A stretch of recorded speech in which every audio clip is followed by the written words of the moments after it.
Hello and welcome to my channel. This is Creepy Dread, your storyteller of choice. Today I would like to share a few very creepy, scary, ghost and paranormal stories. What I want to ask you is, why do you listen to these stories to fall asleep? Let me know in the comments, and I would really appreciate it if you leave a like and subscribe to the channel. That would help me a lot. Thank you. Enough talk, and let's dive in. I wish you a good night.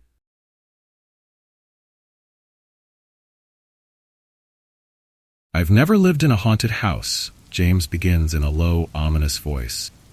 But my mother lived there as a teenager, and the stories she brought back from that time are enough to send a shiver down anyone's spine. The street my mother lived on was called Whispering Pines, a seemingly peaceful name for a place that hid dark secrets. Strange occurrences were common there, an unsettling reminder that not all was as it seemed. One particular house, a few doors down from where she lived, harbored a tragedy that would forever alter its story. In the dead of night, the daughter of the family living in that house went to bed complaining of a terrible headache. She was a vibrant girl, full of life and laughter, but by morning her light had been snuffed out. An aneurysm, doctors said, cruel twist of fate that had stolen her away. Her sudden death left a void that echoed through the community, a grim shadow that hung over the house. To escape their grief, the family decided to leave town for a while, seeking solace far from the memories that haunted their every step. Before leaving, the father entrusted my uncle, my mom's brother, with the task of looking after their pets. It seemed like a simple enough favor, a chance to help a grieving family and care for their beloved animals. My mom and dad, who were dating at the time, accompanied my uncle on his errand. The house, though silent, seemed to breathe with an energy all its own. My mother, drawn by tales of a grand piano within, saw this as an opportunity to indulge her love for music. My dad, a veterinary student, was more interested in the animals. As they stepped inside, the air felt heavy, charged with an inexplicable tension. My uncle and dad descended to the basement, leaving my mother alone on the ground floor. The grand piano stood in the corner, its polished surface gleaming under the dim light.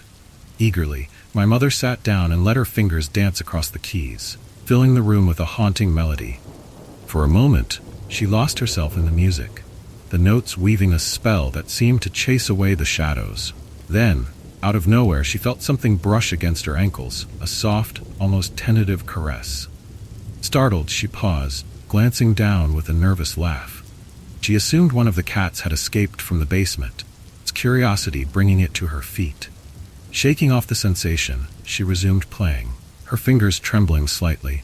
But the touch returned, this time firmer, as if a cold, invisible hand was reaching out from the shadows. Her heart began to race, a chill creeping up her spine. She leaned forward, peering under the piano, expecting to see a pair of feline eyes gleaming back at her. Nothing, only darkness stared back. Her heart pounding, she hesitated, a sense of unease curling around her like smoke. Gathering her courage, she pressed on, determined to finish the piece she had started. The next moment, everything changed.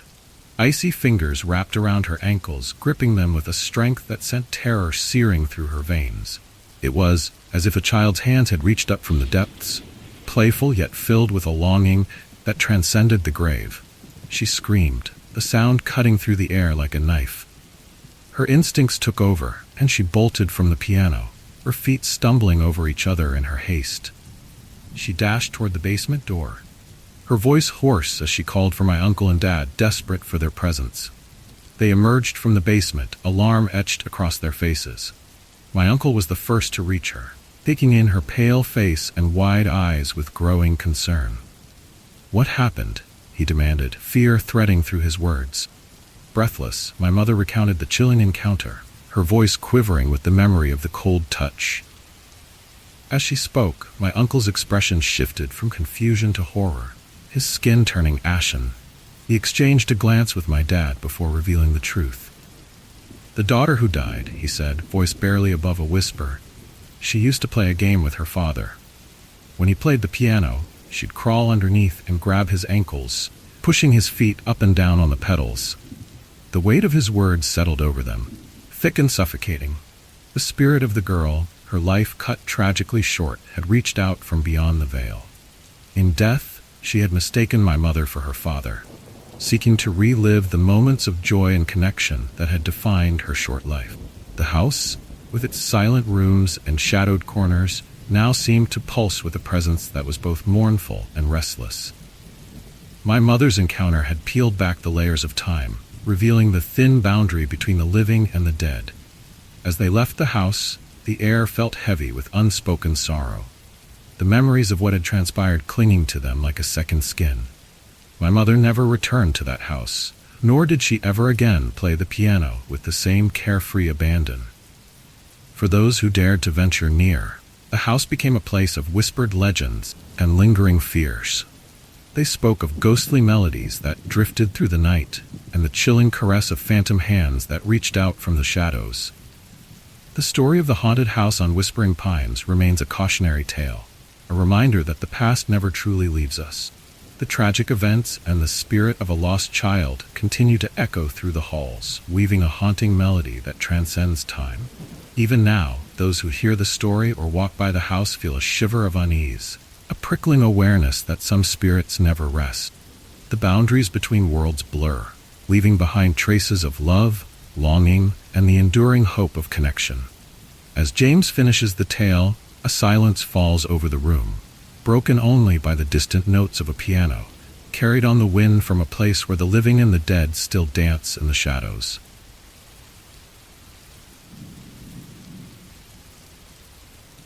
Every town has its ghost stories, and every workplace has its legends.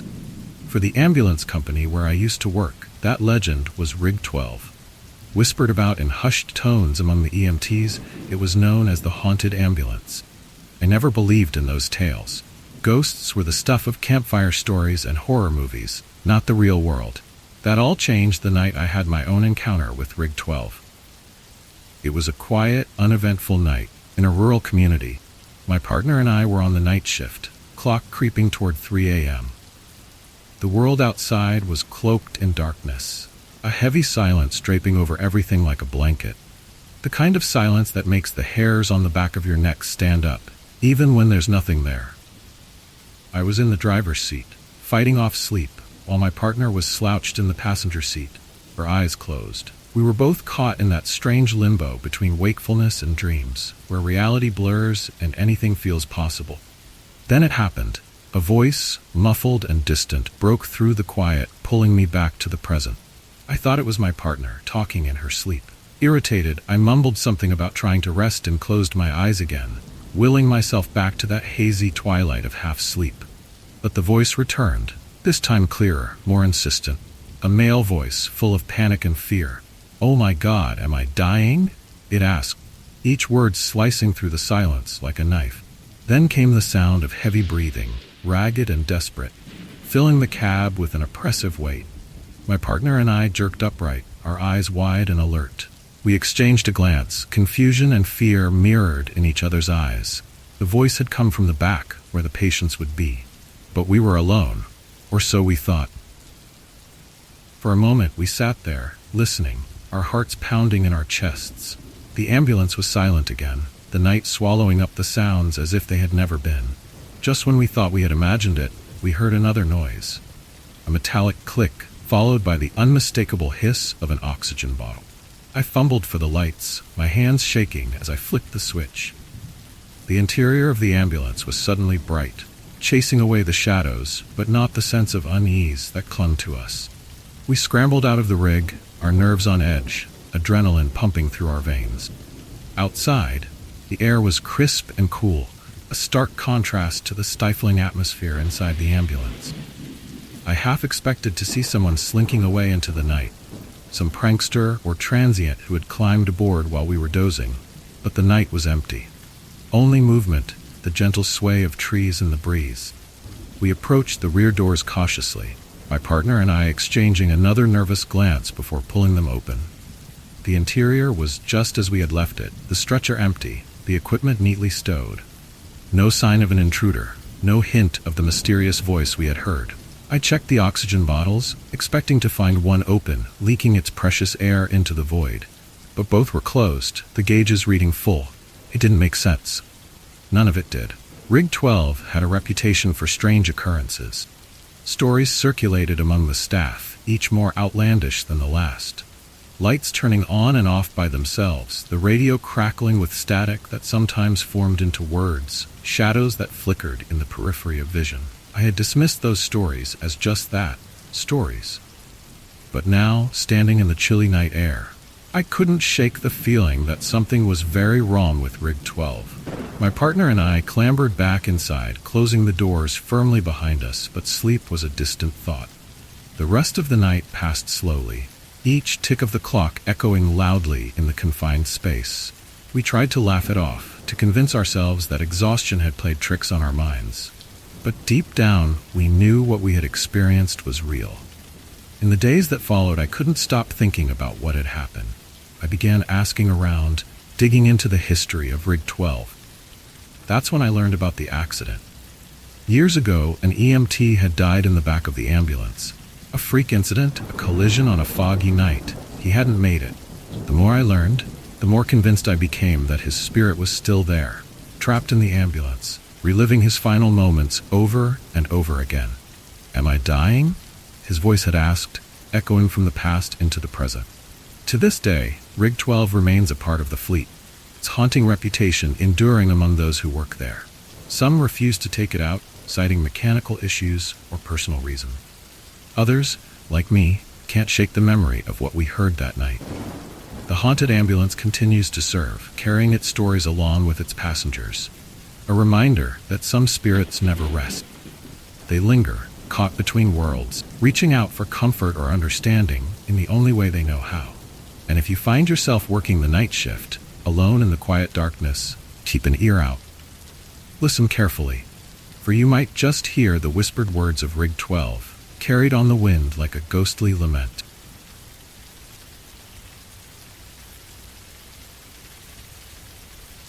Some childhood memories are warm and comforting. Others, however, can chill you to the bone.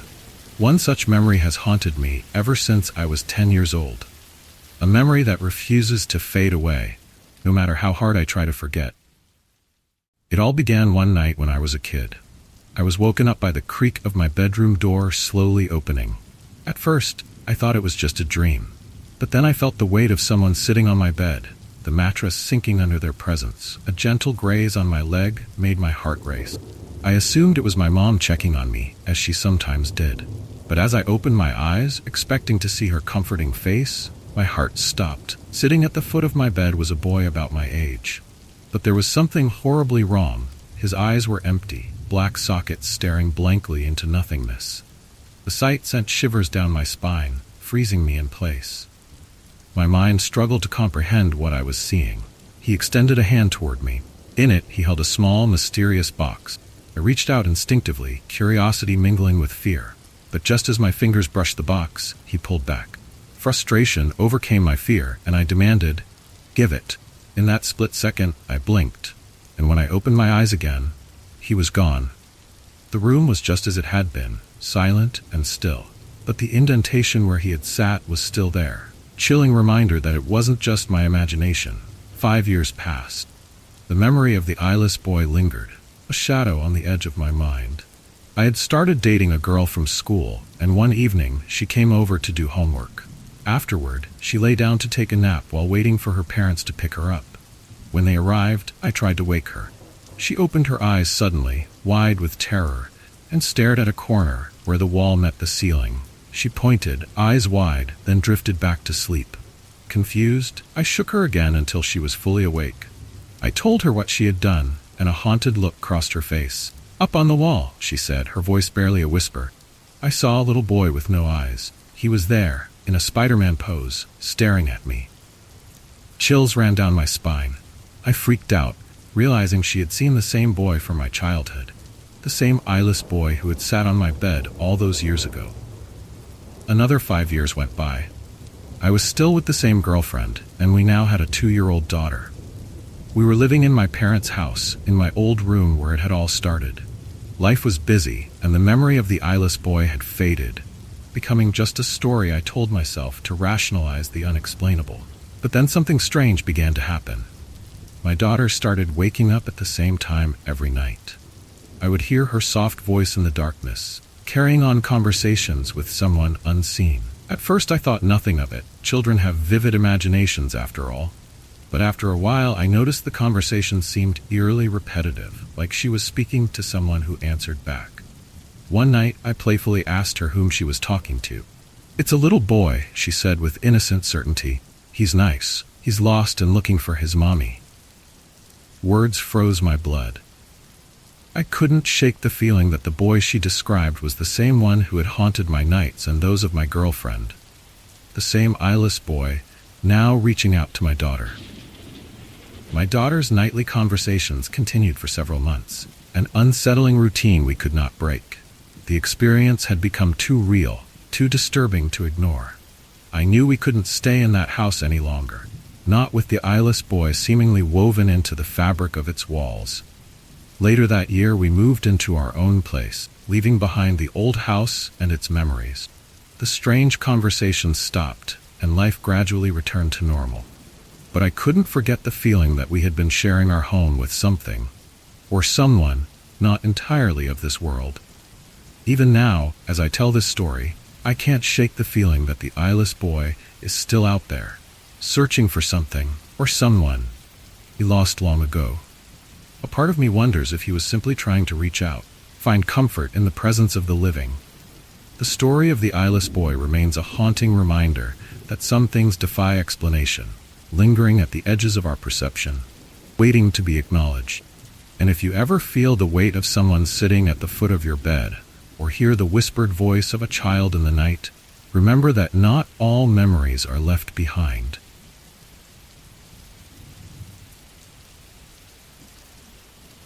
Ghost stories often start with someone claiming not to believe in ghosts. I don't believe in ghosts, but, they say, as if to reassure themselves.